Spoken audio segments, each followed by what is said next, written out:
आत्ता कानडी आणि मुलखात आणि आपल्यात काय चाललंय ते लक्षात आलं असेलच आपल्या. आता गेले काही दिवस फार जोर चाललाय ते. आमच्या आरारावांच्यावर खटले भरले जातात कानडीला. मी गेलो होतो बेळगावला त्यावेळेला 2 पानी मुलाखत माझी छापून होती. तिथं समोर एक किल्ला आहे बेळगावच्या जवळ आहे, त्याचं नाव आहे राजहंसगड. येळूर म्हणून गाव आहे, येळूरवरनं जायचं ते किल्ल्यावर. ते म्हणाले ते सगळा फोडतायत किल्ला आणि तिथं शिवाजी महाराजांचा पुतळा बसवतात, तिथं विधानसौध बांधतायत आणि बेळगाव दुसरी राजधानी करतायत. महाराष्ट्राने परत त्याच्यावर कधी क्लेमच लावू नये आता ते बेळगावावर. म्हणाले तुम्हाला काय म्हणायचं असं मला विचारलं बरं.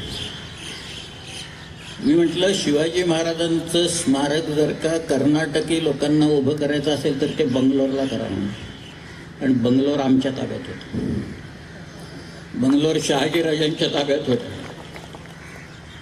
शहाजीराजे बंगलोरला एखाद्या राजासारखं कसं वागायचंय याच्याबद्दल जयराम पिंडेने सगळं दिलेलं आहे म्हटलं. त्याच्यात वाचा. त्यांचा अख्खा दिनचर्या, त्यांची अख्खी दिनचर्या कशी होती ती तिथं दिलेली आहे. आणि म्हटलं शिवाजीराजे तिथं होते, त्यांनी ते सगळं पाहिलं आणि आल्याच्या नंतर 12 वर्षाचे शिवाजीराजे आहेत आणि त्यांनी त्यावेळेला पुणे, सुपा आणि इंदापूर अशी ही 3 हे सगळे सुभे त्यांना जहागिरीत मिळाल्याच्या नंतर शिवाजीराजांनी हा जो स्वातंत्र्याचा चंग बांधला आणि खेळ सुरू केला. आणि मग त्याच्यात एक एक किल्ले ते घेत गेले, एक एक किल्ले बळकट करत गेले आणि काही किल्ले नवीन बांधत गेले. किल्ला बांधणे हे साधं काम नाही, अगदी साधं काम नाही. एक दगड नुसता बसवायचा तिथं तर तो घडवायला लागतो. दगड कुठल्या तरी खाणीतनं काढावा लागतो आधी तिथे. महाराष्ट्रात दगडाची कमतरता नाही ही एक चांगली गोष्ट आहे त्याच्यातली. परंतु तो घडवावा तर लागतो, बसवावा तर तिथं लागतो, न्यावा तर लागतो, ट्रान्सपोर्टेशन लागतं ना. राजगड ही त्यांची पहिली राजधानी की जिथं शिवाजीराजे 24 वर्ष राहिले. त्या सह्याद्रीचं एक उत्तुंग शिखर आहे राजगड. म्हणजे 24 वर्ष शिवाजीराजांनी राजगडावर काढली. तर राजगडाच्या 3 माच्या सुवेळा, संजीवनी आणि पद्मावती आणि त्याचा तो बालेकिल्ला हे आतर्की आहे. त्याचं वर्णन करणं शक्य नाही आहे त्या सगळ्याचं. तिथं जाऊन अनुभवच घेतला पाहिजे त्या सगळ्या. पण मी एक साधा हिशोब केला. म्हटलं आपल्याकडं हा जो दगड आहे सगळा सह्याद्रीतला त्याला डेक्कन ट्रॅप म्हणतात किंवा बॅसॉल्ट म्हणतात. म्हटलं याची स्पेसिफिक ग्रॅव्हिटी किती आहे बाबा म्हणून आमचे जिओलॉजिस्ट आहेत त्यांना विचारलं. ते म्हणाले 2.7 आहे. म्हटलं ठीक आहे आपण ॲव्हरेज काढू, अगदी 1.7 धरू. आणि राजगडाला लागलेला दगड साधारण किती आहे याचा आपण एक हिशोब काढू. म्हणून मी एक साधा सोपा कमीत कमी म्हटलं अंदाज करायचा, जास्ती करायचा नाही, कमीत कमी एवढा तरी दगड लागलेला आहे बघा. किती दगड लागला असेल राजगडाला. एक किल्ला बांधला शिवाजीराजांनी, नंतर किल्ल्यांच्या शृंखला निर्माण केल्या त्यांनी. पण केवळ राजगड या एका किल्ल्याला त्या 3 माच्यान बाले किल्ल्याची तटबंदीला जो दगड लागलेला आहे तो किमान 3 लाख टन दगड आहे. कुठून आणला दगड माहित नाही, इथं काही माइन्स नाही. कुठनं काढला आणला काही पत्ता नाही. लोक किती लावले कामाला माहिती नाही. पण एक पत्र आहे, गमतीदार पत्र आहे म्हणून मी सांगतो. हा जो बाजी सर्जाराव जेधे होता ना, कान्होजी जेधेंचा मुलगा, त्याला काही राजपूत लोक त्रास देत होते. काहीतरी भांडण झालं असेल. बरं यांच्याकडे एक एकटा होता सर्जारावांच्याकडे. सगळ्यात मोठ्या एकटा म्हणजे आमचे शिवाजीराजे त्याच्या बाजूने होते सगळे. तर हा बाजी सर्जाराव त्या राजपूत लोकांना परस्पर दमदाटी करतोय बरं का. तो म्हणतोय तुम्ही माझं ऐकत नाही आहात आणि तुम्ही मला त्रास देताय. हे तुम्ही इथे माझी क्षमा मागितली नाही तर मी शिवाजी महाराजांना जाऊन सांगेन हे लोक असं असं करतात. आणि मग महाराज काय करतील, महाराज तुम्हाला राजगडाला नेऊन धोंडे व्हायला लावतील असं लिहिले त्या कागदात. हे राजगडावर नेऊन धोंडे व्हायला लावणे ही एक शिक्षाच होती त्यावेळेची.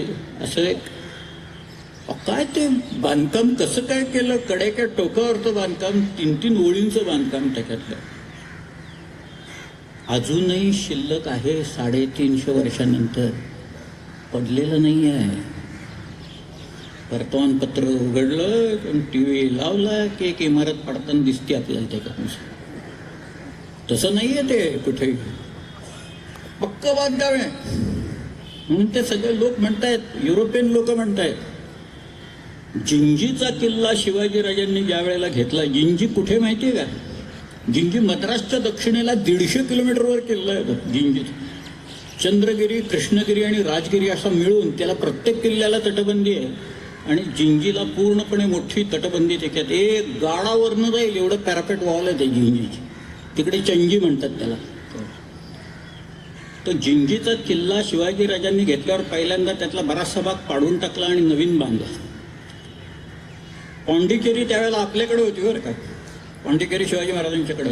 तिथनं फ्रेंच लोक आले, एक झेरम्या नावाचा वकील आला आणि त्यांनी जो रिपोर्ट लिहिल्यानंतर त्याच्यात त्याने असं लिहिलं की Shivaji has conquered the fort of Gingee and he has demolished the earlier fortification and he has started the new construction of the fort.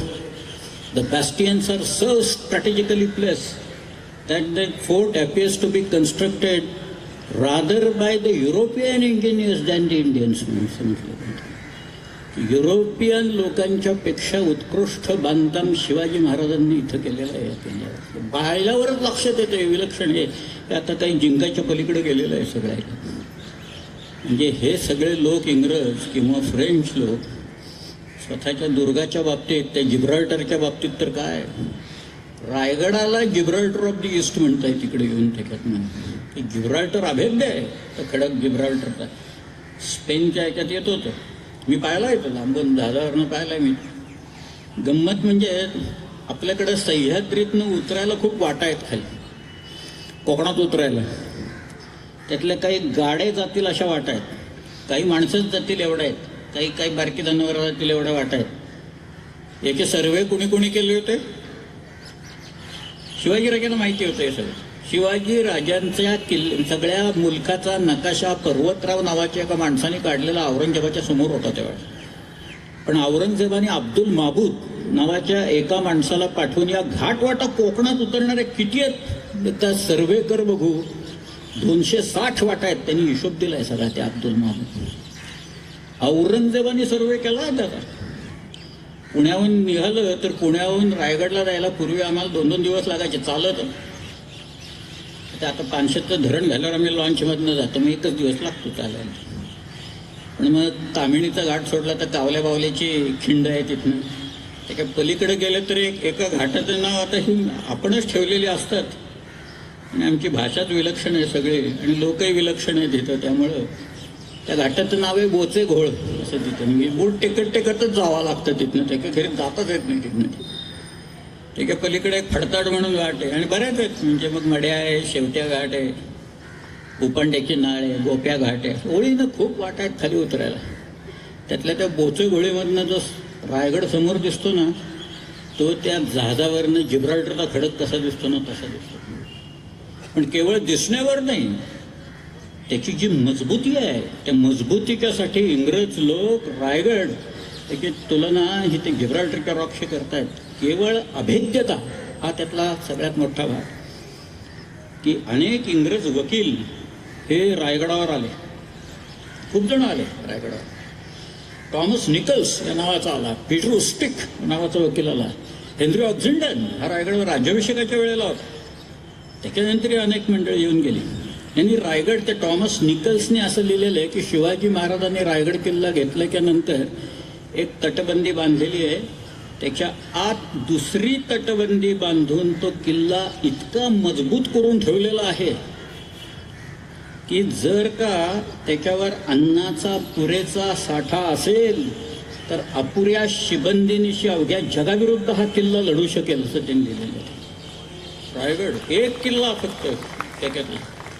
बांधकाम कोणाचं? स्वतः शिवाजी महाराज. सुपरविजन कोणाची? शिवाजी महाराज. आर्किटेक्ट कोण? शिवाजी महाराज. इंजिनियर कोण? शिवाजी महाराज. आणि इंग्रज लोक कौतुक करतात त्याचं. हे सगळं अतर्क्य आहे.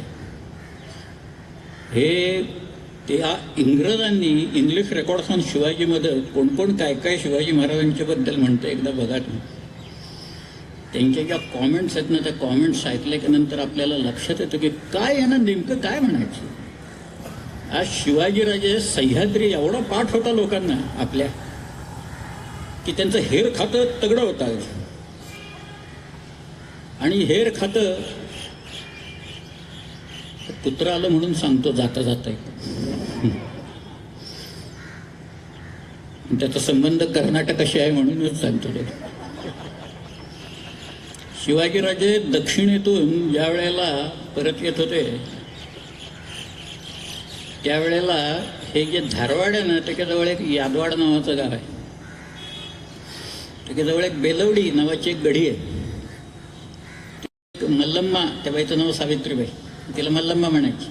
ते मल्लम्मा तिथं होती आणि तिचे लोक रात्री बाहेर पडायचे आणि शिवाजी महाराजांची घोडी पळव कुठं काय पळव असं करत बसलेले असायचे. म्हणून शिवाजी महाराजांनी काही माणसं आपली सोडून दिली त्यांच्यावर. त्यांनी बंदोबस्त केला. त्यातल्या एका माणसाने त्या बाईवर अतिप्रसंग केला म्हणून शिवाजी महाराजांनी त्याचा गुन्हा शाबित झाल्यावर डोळे काढले, स्वतःच्याच माणसाचे काढले. आणि मग या बाईचा तिला साडीचोळी देऊन पाठवून दिल्यानंतर तिनं 2 शिल्प कोरून घेतलेली आहेत. यादवाडच्या तिथं एका देवळात आहे. त्यातल्या एका शिल्पात शिवाजीराजे बसलेत आणि त्यांच्या मांडीवर ते आपला मुलगा ठेवते असं एक चित्र आहे त्याच्यात. आणि दुसरं जे शिल्प आहे त्याच्यात शिवाजीराजे घोड्यावर बसलेले आहेत, ढाल आणि तलवार आहे त्यांच्या हातात. आणि तिथं खाली एक कुत्रं आहे काढलेलं त्याच्यात. मग ते कुत्र्याचं सांगायचं होतं म्हणून मी मुद्दामून सांगितलं. एक कुत्रा आहे तो, ते काय आता ते कुणाचं आहे वगैरे काही कल्पना नाही, पण त्या शिल्पात शिवाजी महाराजांचे कुत्र त्या बाईने काढलेले आहेत. हा जो म्हणून सह्याद्रीचा उपयोग, तुम्ही आज सह्याद्रीमध्ये आपण ज्यावेळेला खरं म्हणजे कुठल्याही मराठी माणसाला सह्याद्रीच्या बद्दल वेगळं काही सांगायला नको, पण त्याच्या ज्या गमती आहेत ना, ती गंमत त्यातली एक अशी आहे. संभाजी राजांनी बुधभूषण या नावाचा जो ग्रंथ लिहिला आहे त्याचा जो उपोद्घात आहे, त्या उपोद्घातात संभाजीराजे हे असं म्हणतात की हा सह्य पर्वत कसा आहे तर शत्रूला असह्य होणारा हा सह्य पर्वत आहे. बरं, आम्हाला सह्य आहे सगळं इथे जे काय आहे ते, पण तो शत्रूला मात्र असह्य होतो. आणि खरंच तसं आहे. इथे जे कोण आले त्या लोकांची या सह्याद्रीनं वाट लावली पाहिजे. तुम्ही वाचला असेल, उदाहरण म्हणून मी सांगतो. एक महमूद गावान या नावाचा एक फार मोठा माणूस या बहमनी कारकिर्दीत होऊन गेला. तुम्ही कधी बिदरला गेलात तर त्याचा एक मदरसा आहे महमूद गावांचा. तिथं महमूद गावांचे फार गोडवे गाळले जातात तिथं. त्याच्या मुत्सद्दीपणाचे, त्याचे कोण मॅनेजमेंटचे. महमूद गावांच्या पत्रांचा संग्रह रियाजुल इन्शा म्हणून प्रसिद्ध आहे. आणि त्या रियाजुल इन्शामध्ये त्यांनी वर्णन केलेलं आहे सगळं. त्याच्यात तो म्हणतोय सह्याद्रीचे ते सगळे डोंगरदऱ्या आहेत त्या भयंकरच आहेत असं म्हणतो तो. सगळं हे काही खरं नाही इथलं सह्याद्रीचं. आमचे जेवढे लोक गेले तेवढा सगळ्यांना त्रास दिला. या सगळ्या सह्याद्रीने त्रास दिला, इथल्या डोंगरदऱ्यांनी दिला, नद्या नाल्यांनी म्हणजे भयंकर आहे ते सांगेनच मी. पण महमूद गावान सह्याद्रीच्या दऱ्याखोऱ्यांचं, इथल्या डोंगरदऱ्यांचं कौतुक करतो. त्याला त्रास झाला असेल पण शेवटी कौतुकच आहे ना आमचं. शिवाजी महाराजांच्या पत्रात शिवाजी महाराज म्हणतायत, औरंगजेबाच्या अधिकाऱ्यांना त्यांनी पाठवलेलं पत्र आहे. त्या पत्रात ते म्हणतायत की माझा मुलूक हा असा आहे, डोंगर दऱ्याने भरलेला आहे, इथे 40 किल्ले आहेत, इथं आमच्या नद्या नाल्या आहेत सगळ्या, सह्याद्री आहे, सह्याद्रीत 40 किल्ले माझे आज आहेत. इथं अफजल खान आला त्याची अवस्था मी काय केली तुम्हाला माहिती. इथं शाहिस्ते खान आला त्याची अवस्था काय केली माहिती. तुम्ही तो जिंकायची भाषा करता. आमच्या सह्याद्रीत कल्पनेचा वारू चालवणं देखील अवघड आहे. समंदे तलाश बेकयास म्हटले. इथं कल्पना करणंच अवघड आहे सह्याद्री घेणं. स्वतः शिवाजी महाराजांनी पर्शन पत्र लिहिलेलं आहे नीलप्रभूचं, त्या पत्रातले उल्लेख आहेत. स्वतः शिवाजीराजे सह्याद्रीबद्दल काय म्हणतायत त्याच्यातलं की हे सगळं जे वैभव आहे आमचं हे केवळ त्या सह्याद्रीच्यामुळे आहे, तिथल्या रांगांच्यामुळे आहे, तिथल्या या विलक्षण दुर्गांच्यामुळं हे सगळं वैभव आम्हाला प्राप्त झालेलं आहे. संभाजीराजे तेच म्हणतात, दुर्ग जे काही आहेत दुर्ग काही सामान्य प्रकार नाही. आणि गिरिदुर्ग वरती किल्ले बांधणे फार अवघड होतं. आधी किल्ल्यावर जाणंच अवघड आहे आणि मग दुर्ग बांधायच्या. शिवाजी राजांच्या ताब्यात किती दुर्ग होते की मोजदात काही कोणी केलेली नाही, म्हणजे त्याच्यात काही आहे ऑफिशियल अशी काही नाही, बखरीत नाही तो उल्लेख. पण शिवाजीराजे आग्र्याला गेले ना त्यावेळेला त्यांच्याकडे 16 किंवा 17 किल्ले असतील. या मिर्झा राजाशी तह झाला त्यावेळेला दिलेले काहीतरी 12 किल्ले त्यांनी, आणि स्वतः शिवाजीराजांनी बांधलेले सिंधुदुर्ग, प्रतापगड वगैरे असे धरले तर 15-16 किल्ले असतील. शिवाजीराजे आग्र्याहून परत आले ह्याच्याबद्दल सुद्धा वाद आहेत बरं का आपल्याकडं. काही लोक म्हणतात 12 सप्टेंबरला आले, काही लोक म्हणतात 20 नोव्हेंबरला आले. वाद जाऊ देत. पण स्वराज्य काय करत होतं त्यावेळेला? स्वराज्याची वृद्धी होत होती का स्वराज्य खंगत चाललेलं होतं? एक बाई बसली होती, मुलाची वाट बघत बसली आहे. त्या बाईचं वय किमान 62 वर्षाचं असेल, त्यावेळेला 62 असेल जिजाऊ साहेबांचं वय. जिजाऊ साहेब आणि शहाजीराजांना एकूण 6 मुलं झाली. त्यातला सगळ्यात थोरला मुलगा संभाजी जगला, मधली 4 मुलं वारली, सगळ्यात शेवटचे शिवाजी महाराज झाले. तर हा मुलगा औरंगजेबाच्याकडे गेला, जगतोय का मरतोय अशी परिस्थितीत. कारण औरंगजेबाने कुणालाच ठेवलं नाही, बापालाही मारला, भावाला मारलं, बहिणीला कैदेत टाकलं होतं, मुलाला मारलं त्यांनी स्वतःच्या, मुहम्मद सुलतान या नावाच्या का मुलाला त्यांनी मारलं. अशा औरंगजेबाच्या ताब्यात शिवाजीराजे गेलेले असताना ही बाई रडत बसलेली नाही आहे की काय करायचं आता, माझा मुलगा एक शेवटचा होता. नाही, शिवाजीराजे सुटले किती तारखेला? 17 ऑगस्ट 1666 सुटले आग्र्याहून, निसटले. त्याच्या आधी 2च दिवस 15 ऑगस्टला जिजाऊ साहेबांनी रांगणा उर्फ प्रसिद्धगड हा किल्ला जिंकून स्वराज्यात आणला. स्वराज्य वाढलं, स्वराज्य वृद्धिंगत झालेलं आहे, वाढलेलं आहे. हे जे किल्ले आहेत ना इथले, त्याला औरंगजेब शिवाजी महाराजांना म्हणतोय की तुम्ही चिठ्ठी द्या, पत्र द्या, मी आम्ही उरलेले किल्ले ताब्यात घेतो. शिवाजी राजांनी औरंगजेबाला सांगितलं, मी स्वतः जरी चिठ्ठी दिली तरी माझे लोक तुला किल्ला देणार नाही. औरंगजेबाने मिर्झा राजांना पत्र लिहिलं की हे असं असं शिवाजी म्हणतोय. मिर्झा राजे म्हणाले तो म्हणतोय ते खरं आहे, कोणी किल्ले बिल्ले देणार नाही. त्याचं पत्र तो स्वतः समोर दिसल्याखेरीज आणि तो म्हणाल्याखेरीज कोणी किल्ल्याला हात लावून देणार नाही. नुसतेच किल्ले नाहीत, माणसं तयार केली हो, त्याची अनुयायी तयार केले. एक एक किल्ल्यासारखा एक एक बुलंद माणूस तयार झाला त्या सगळ्या. किल्ले घ्यायचे म्हणजे काय सामान्य गोष्ट आहे का ती? आज शहाजीराजांना ज्यावेळेला पकडलं ना अफजल खानाने, मुस्तफा खान, अफजल खान, बाजी घोरपडे यांनी शहाजीराजांना पकडलं आणि त्यांच्या सुटकेसाठी एकूण 3 किल्ले आदिलशाहीनं मागितले त्यांच्या. त्यातला एक होता बंगलोर, एक होता कंदर्पी, तिसरा होता सिंहगड. 2 किल्ले संभाजीराजांनी म्हणजे शिवाजीराजांच्या थोरल्या भावाने देऊन टाकले. शिवाजीराजे वडिलांच्या सुटकेसाठी एक सिंहगड द्यायला तयार नव्हते. बघा, शिवाजीराजे म्हणाले माझे वडील ज्ञानी आहेत आणि ज्ञानी असून सुद्धा गाफील राहिले, मी देत नाही किल्ला. घाबरले लोक, ते म्हणतील शहाजीराजांच्या जीवावर बेतलंय सगळं तिकडून, तुम्ही आता किल्ला बिल्ला देत नाही म्हणता. मग त्यांना सोनू विश्वनाथ डबीर तिथे जे होते त्यांना सुवर्ण शर्मा म्हटलंय त्यांनी. ते सुवर्ण शर्माने म्हणजे सोनोपंतांनी त्यांना एक नीती सांगितली, ती त्या शिवभारतात आहे. प्रभुणा दुर्गमम दुर्गम प्रभुर्दुर्गेण दुर्गमा म्हणून तो सगळं सांगत जातो सगळं. शेवटी त्यांनी शिवाजी महाराजांना पटवलं की किल्ले काय परत घेता येतील जिंकून. एक तर किल्ला जातोय, तुम्ही एक किल्ला देऊन टाका, आपण किल्ला परत जिंकून घेऊ शकू. पण वडील गेले तर मात्र परत आपल्याला वडील काही मिळणार नाही, तुम्ही देऊन टाका. शिवाजीराजांनी कसा बसा एक किल्ला दिला. त्या मिर्झा राजाला 23 किल्ले स्वराज्यातले काढून दिले, त्यावेळेला काय वाटलं असेल त्यांना? तुम्ही कल्पना करा.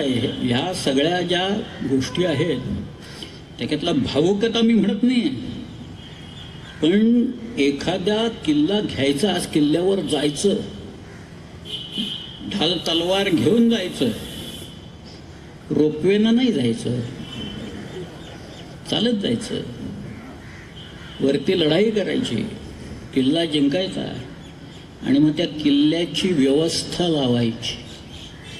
याला फोर्ट मॅनेजमेंट असं म्हटलेलं आहे. आहे, ही नीती आहे शिवाजी महाराजांची.